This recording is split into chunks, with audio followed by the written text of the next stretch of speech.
को शुरू हुआ ये युद्ध का सिलसिला थमने का नाम नहीं ले रहा है। इस बार इजराइल ने ईरान की राजधानी तेहरान को निशाना बनाया है। रिपोर्ट्स के मुताबिक इजराइल की डिफेंस फोर्स ने तेहरान में ताबड़तोड़ कई हमले किए हैं और इस हमले में ईरान में बैलिस्टिक मिसाइल लॉन्चर को टारगेट करने का दावा किया गया है। वहीं इजराइल की सेना ने कहा कि उन्होंने IRGC हेडक्वार्टर और खुद एयर फोर्स के ठिकानों को निशाना बनाया है।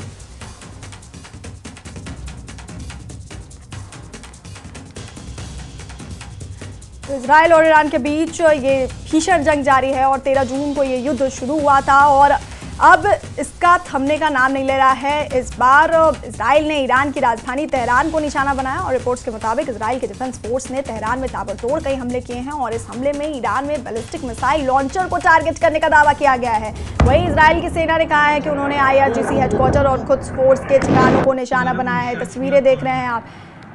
ये जो युद्ध शुरू हुआ है, ये जो जंग शुरू हुआ है, वो अब खतरनाक मोड़ ले रहा है और इस बार इजराइल ने ईरान की राजधानी तेहरान को निशाना बनाया है और इजराइल की डिफेंस फोर्स ने तेहरान में ताबड़तोड़ कई हमले किए हैं, ऐसे रिपोर्ट सामने आए हैं और इस हमले में ईरान में बैलिस्टिक मिसाइल लॉन्चर को टारगेट करने का दावा किया गया है।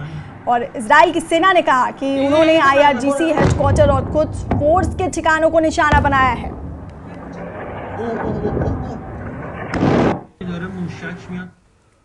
इजराइल की सेना ईरान में लगातार हमले कर रही है। इस बीच इजराइल की सेना यानी IDF ने हमले का एक और वीडियो जारी किया है जिसमें ईरान के 12 मिसाइल ठिकानों पर हमले का दावा किया गया है।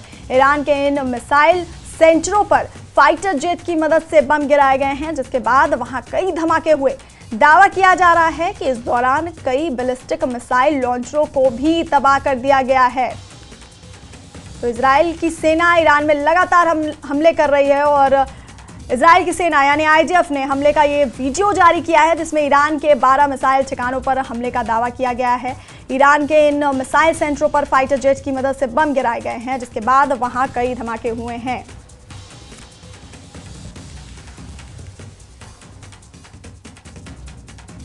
इजराइल और ईरान युद्ध को शुरू हुए 5 दिन हो चुके हैं और इन 5 दिन में एक भी दिन ऐसा नहीं है जब इन दोनों देशों ने एक दूसरे पर हमला ना किया हो। मिडिल ईस्ट में भड़का ये युद्ध भयंकर होता जा रहा है और इसकी वजह से पश्चिमी देशों की भी टेंशन बढ़ी हुई है और दावा किया जा रहा है कि अमेरिका की भी इस युद्ध में सीधी एंट्री हो सकती है। व्हाइट हाउस में अमेरिकी राष्ट्रपति ट्रंप ने बड़ी बैठक की जिसमें मिडिल इजराइल और ईरान युद्ध के हालात पर चर्चा हुई है। तो इस युद्ध को शुरू हुए 5 दिन हो चुके हैं और एक भी दिन ऐसा नहीं रहा जब